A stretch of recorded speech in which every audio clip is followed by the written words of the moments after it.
Shift happens, sometimes by choice, sometimes by circumstance. And when it does, you have two options. You can either cling to the life you've outgrown or step into the version of you that knows she's meant for more.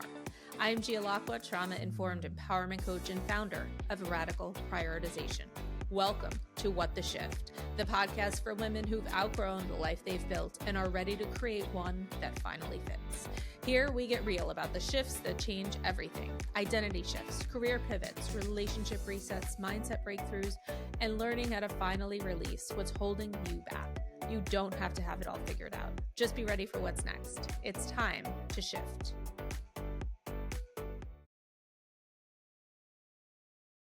If you feel like life is shifting, you're in the right place. Welcome back to What the Shift. I'm your host, Gialacqua. Today, I am thrilled to introduce you to my friend, Cassy Williamson.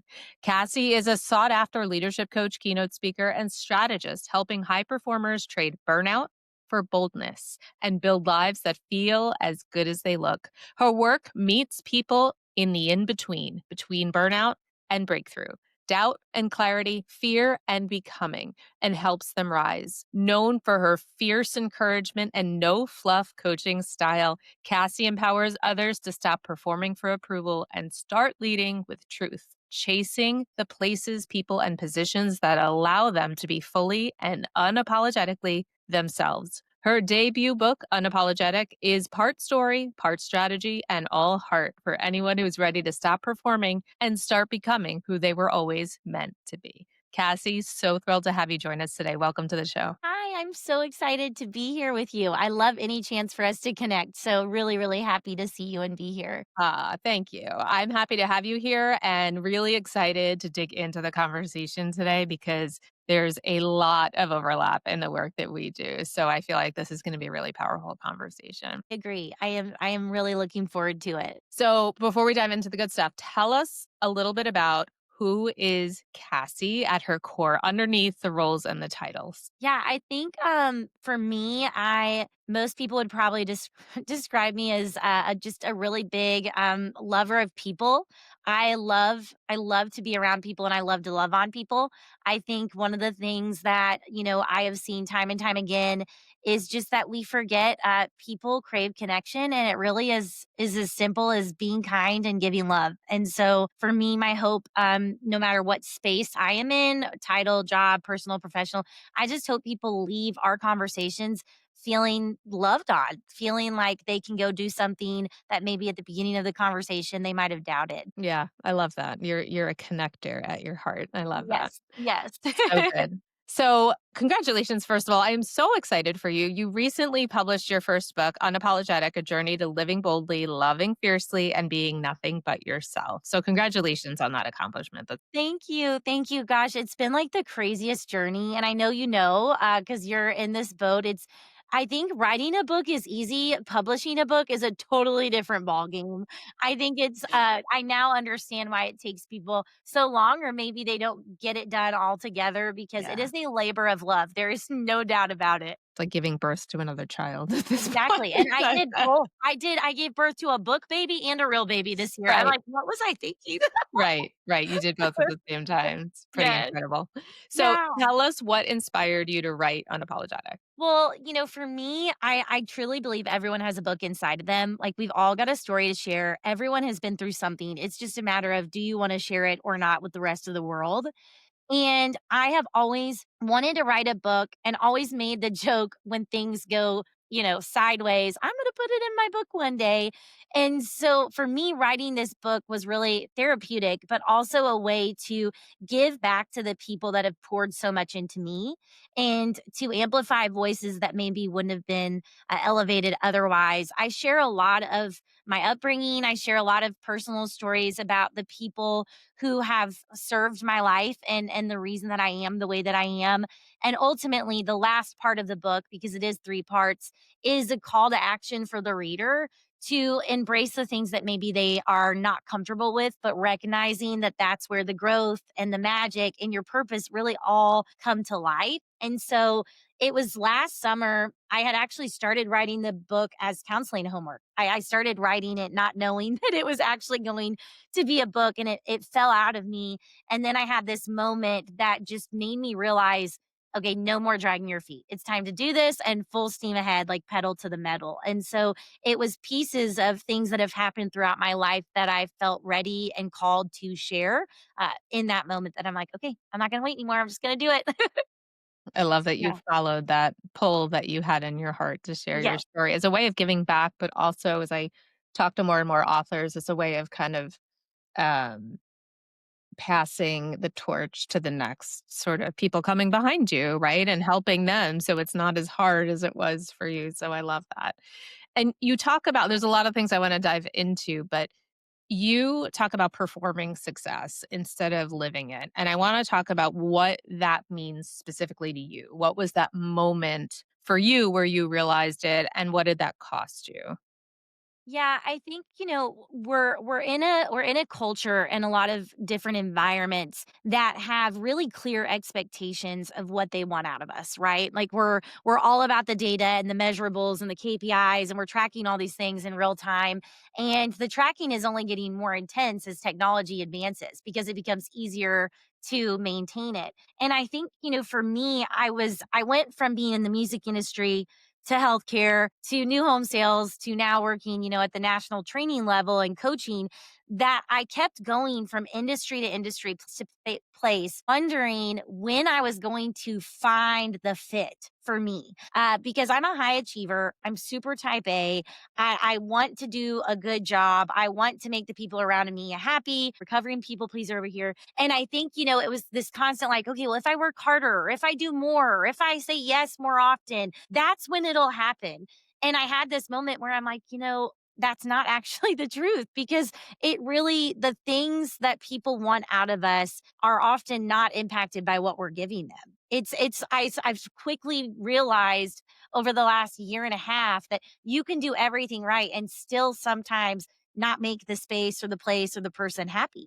And so for me, that was when I had that moment of, I am not going to try to fit myself into the square box anymore. I'm not going to tone it down. I'm not going to compromise who I am and the hugging and the arm pats and all the things that make me me. And I'm just going to look for the space that allows me to truly be unapologetically myself.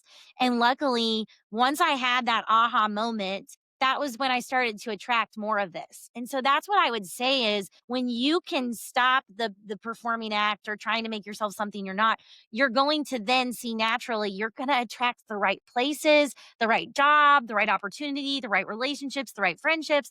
And so that was really it for me, was after going from, different industries and different jobs, I just had this moment where I'm like, okay, I'm the problem. It is me. Like, but I need to find the places that I can be me without having to give up everything and sacrifice myself in the process. Yeah, of course. And I think you just described so beautifully what so many high achieving women experience. At some point, it works until it doesn't. Mhm. I like to call them success masks, right? We become the fixer, the rescuer, the peacekeeper, the prover.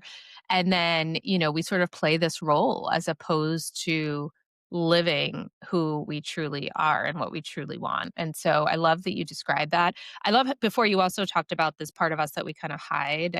Some of us refer to that as the shadow work, or the parts of ourselves that we try to hide from others for whatever reason, right? Because we don't think they're safe or accepted. They'll be accepted by other people. So when you say live unapologetically, right? Like it sounds great. Mhm. How do we actually take that first step to the proving and the pleasing Mhm. to living more authentically? I think the first step is getting really grounded in who you are. So I have done a lot of work through counseling and having really strong accountability partners, having a husband who, really wants to see me be the best version of myself. And I think that you have to do the work to get clear on who you are and being okay with who that is. I don't think you can show up for anyone unapologetically if you're not okay with being your unapologetic self first. One of my favorite chapters in the book is called For My Girls, and it actually wasn't included in the original transcript. I wrote it randomly on an airplane in the notes on my phone after my husband shared this story with me about my daughter. I had this moment with kids, and I know you've got kids. It's like, when do we lose our magic? Like, when do we lose that like fierceness that is so wonderful about being a kid? And I had that moment where I'm like, I think it's the adults around us who not beat it out of us, but essentially tell us we have to compromise because it's what makes everyone else comfortable.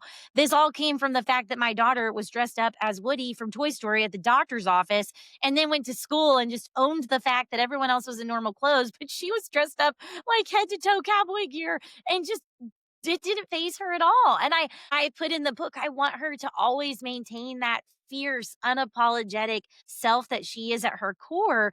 But how can we raise the next generation to be unapologetic if we aren't that ourselves first? Like, how can we help pass on this idea of being authentic and okay, being comfortable in your own skin if we aren't first? And so I think that's where you have to get really rooted in who you are and feel good about that and then move towards living this unapologetic life on the outside. Yeah, I love that. And I love how you're also focused, as I am, about the next generation and like how do we change the course, not just for ourselves, but for the girls and our daughters right behind that are coming behind us. So they're not dealing with the same challenges that we're dealing with. So I love how you talk about, not being true to who you are and compromise, right? We compromise. It's a great word.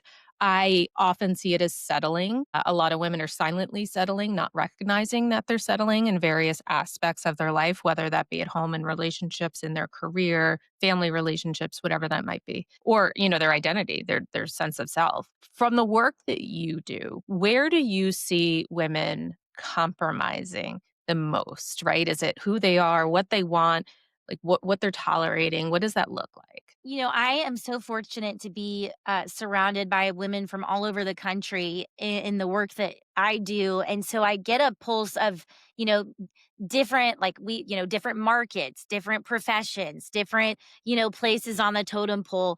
And but what's funny about that is no matter where you are, no matter what title you have, I see a continuous pattern of people, of women who are settling with the spaces they're in. So whether that's a relationship or a profession, because of the fear of the unknown, like the what if it doesn't work out, or what if I'm not good enough to do it, or what if it fails and I fall flat on my face.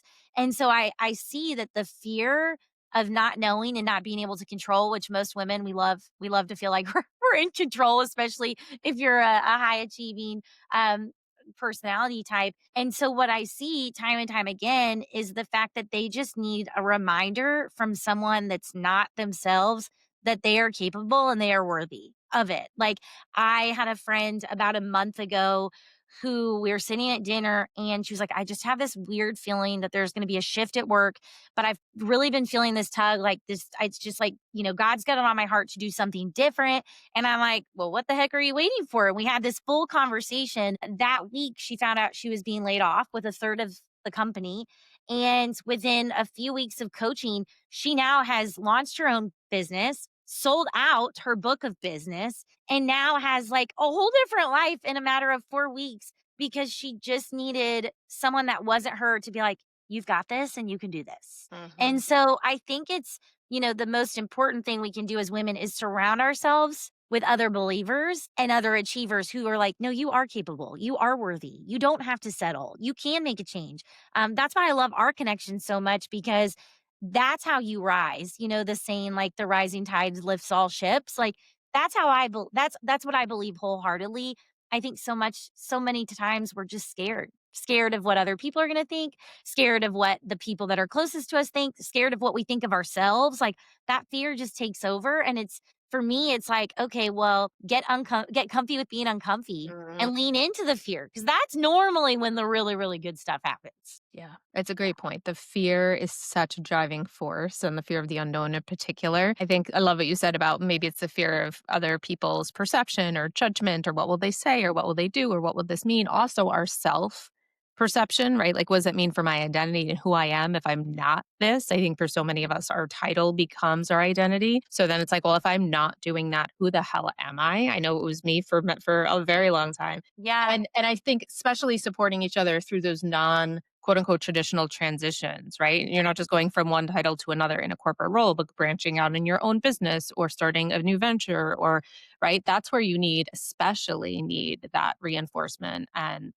support. I also love, Cassie, how you talk about something that so many women experience, but probably isn't talked about enough. So I love that you're able to call this out. You talk about your experience with being too much in some rooms and not enough in others. And again, so relatable. I think many women are caught in this not enough cycle and this duality of also being too much for some people. So, talk to us a little bit more about that. And what is the moment that you decided you were done shrinking to fit those spaces? Yeah. So I think everyone has had their tone it down moment or the I'm not enough moment. And I always say I'm functioning and fighting. The thing that I tell all of the women and the coaching clients that I work with is I will not pretend like I am the master at this. Part of what I think makes me unique is like I'm in these trenches with you. Like this is not a foolproof system. There are still days where I don't feel good enough. There's still days where I'm like, oh, should I dial it back a little bit?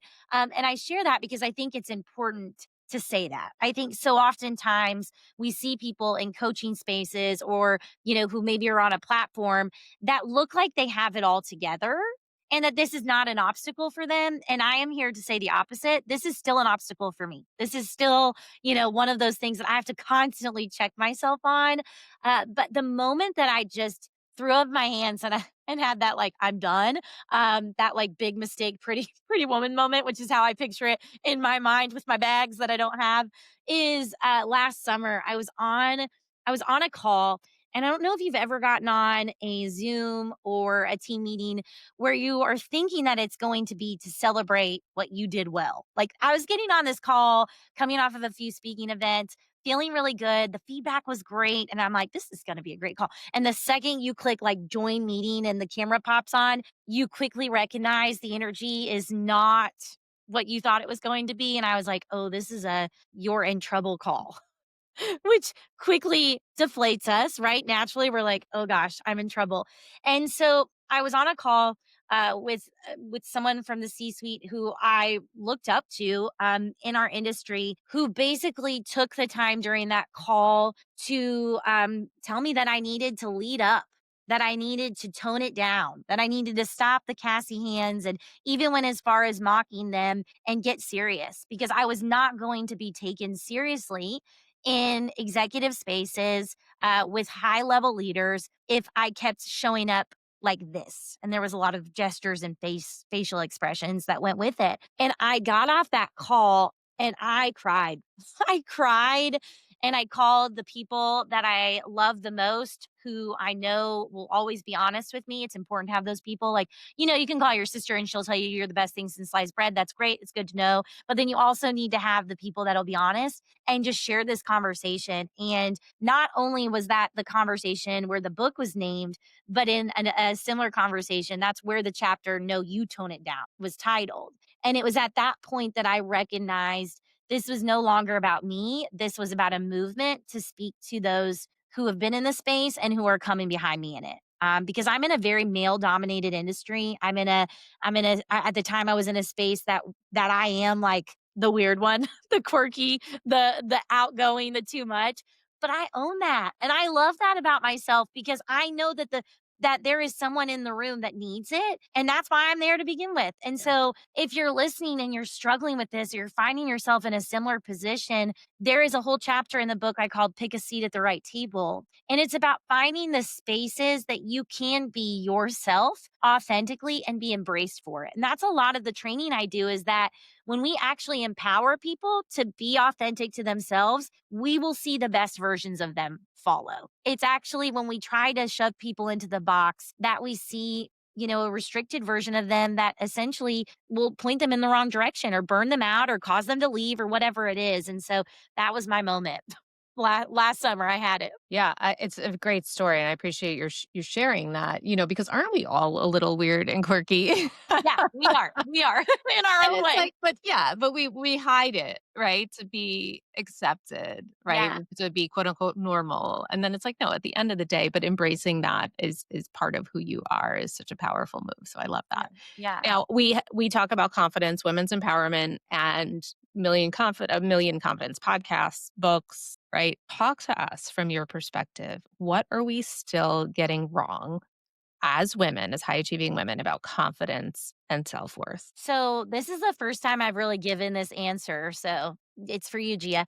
I think because I just had a conversation this morning that is like, just in the back of my mind right now. I think we talk so much about confidence as an external component. And so like people would look at me and think that I am just the most confident thing since sliced bread. And I am on the outside. I would never let anyone know anything different. But the way that I talk to myself is so crappy. And that's why I'm in counseling. That's what I constantly have to check myself on. I think that we talk so much about being confident on the outside, but we do not talk enough about the self talk that we are saying to ourselves on the inside. And I just got full body goosebumps. So there's my little God wink of the day. I just feel like we're still failing at that. I just had a conversation with a new mom about this morning. I'm like, because she's in a great supportive group. She's done all the things, but no one's talking about the way we talk to ourselves. Like, and it's the way that we talk to ourselves is such a guiding force, like, and driving factor in how we move throughout our day. And so I think that's where we're missing the boat. I really do. And it's why, and a lot of the coaching that I do with women, that's where we start. That's where we start. Like, how are you talking to yourself? Mhm. Because that, what you tell yourself over and over, good or bad, is going to be what you believe. Yeah, it's a great point. So you're sort of discerning the external confidence from the internal confidence, so that the image of what we portray and how we come across versus what we go to bed with at the end of the night, right? Yep. And the voice in our head.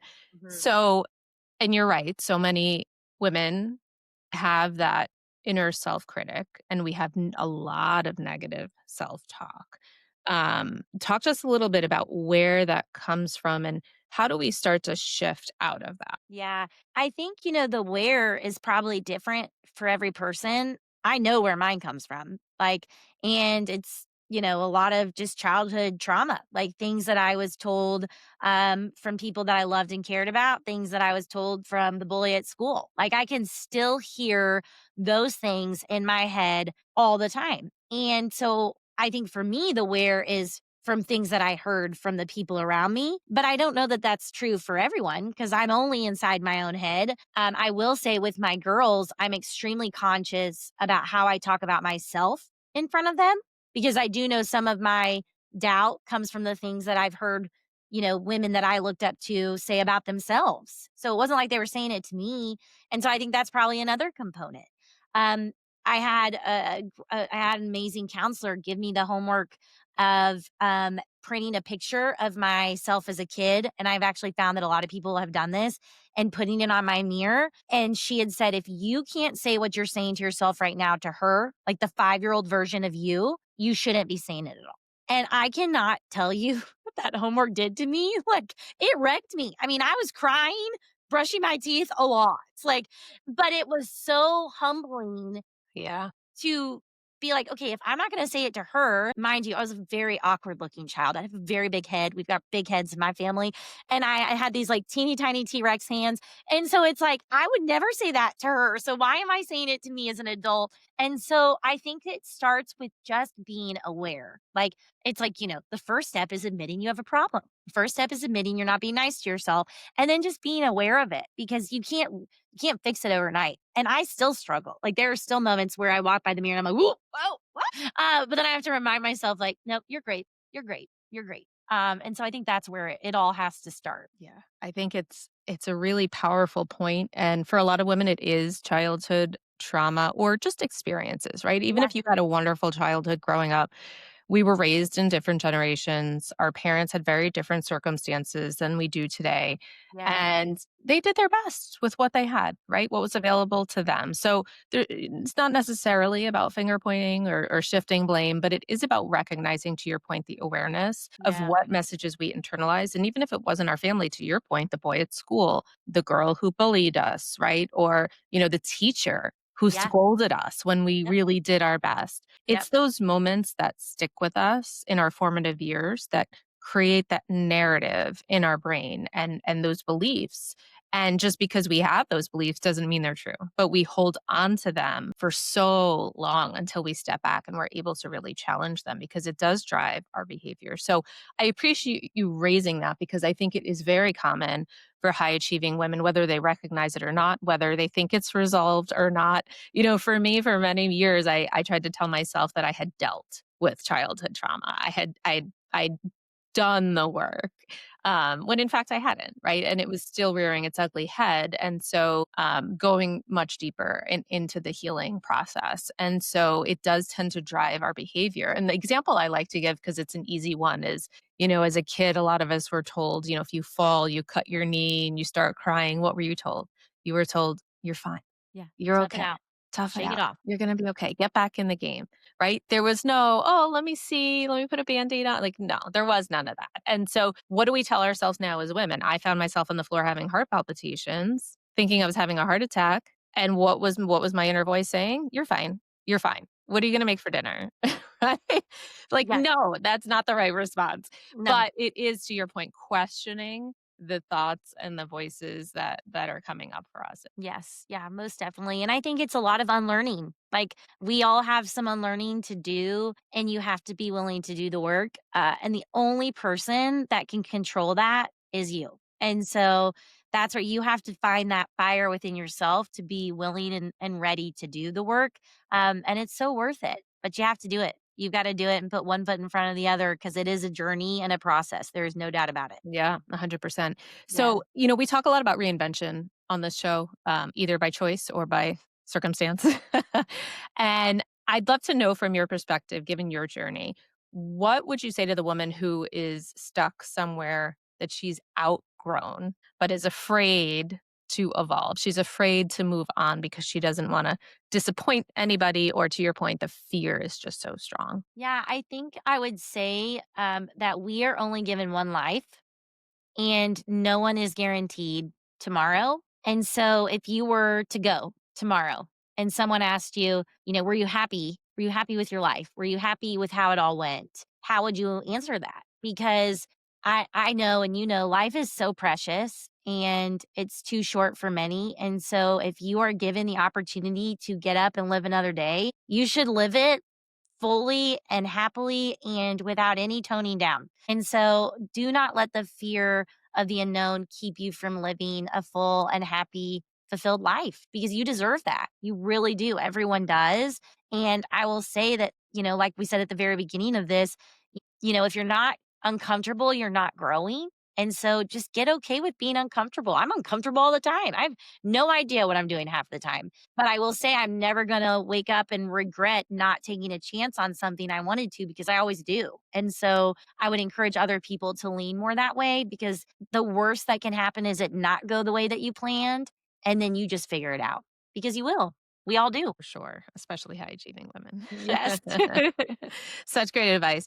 Cassie, before we wrap up, what would you say is the one shift that changed everything for you? I think when I recognized, for me, the shift of doing the work that feels more like the labor of love, like the writing and the coaching and the speaking, that to me was the shift that it's like I'm not, making the most money I've ever made and I definitely don't have the title but I'm happy. Like I'm really happy and I feel like I'm making an impact. And so I think the shift of chasing the title or chasing the paycheck or chasing the whatever, when I stopped chasing that and I just started doing the things that I loved, that was the shift. I get to pour into people that I think could be better and watch them grow and find their own happy. And I think that's a gift. Like I get to do the things that I love now, which serve other people. And so leaning into that and knowing that that is the work I should be doing no matter what else comes from that. That was for me a really big deal because I think too oftentimes we get hung up on things that don't matter. Yeah, I love that. The chasing, right? We get stuck on that, the hamster wheel or the treadmill, like going, but not going, Yeah. right? Going, Yeah. but never arriving. So, Yeah. such a great point. And how do we redefine success so that it matches kind of what we actually want in this chapter of our life? Yes. Yeah. So beautifully stated. Cassie, I want to thank you so much for being here today, for sharing your story, your insights, and your expertise. This has been an incredible conversation. Oh, thank you so much for having me. I'm so glad to be in the same universe as you and just grateful to know you. Yeah, same here. So tell us, where can our listeners learn more about you and purchase a copy of your book? Yeah, so you can buy the book anywhere, Amazon, my website, CassyWilliamson.com, spell Cassie like sassy, no IE. And Instagram, you can find me, LinkedIn Connect. My most favorite thing about all of this is that I truly am a person on the other side of the screen, and I love to hear from people. I love to hear if you read the book and what you liked about it or a stuff that you have. So reach out, like send me a DM or email or connect. That's my favorite part is the connection component. So I'm excited to be able to learn more about the people in your space too. Love it. I can't wait to dive into to your book. I already ordered my copy. So thanks again, Cassie. Appreciate it. For having me. Thanks everyone for being here today. Thanks for tuning in. We'll see you next week. And now go make shift happen. Take care. All right, Shifter, that's a wrap on today's episode of What the Shift. But here's the thing, awareness is just the first step. The real shift happens when you decide to do something with it. So before you go back to business as usual, ask yourself, what is one thing you are done carrying? What's one shift you're ready to make? And if this episode hit home, don't keep it to yourself. Hit subscribe, leave a review, and send it to a woman who needs to hear this, because we shift together. Remember, you don't have to have it all figured out. You just have to take the next step. And I'll be right here next week, ready to shift with you. This is What the Shift, and we are just getting started.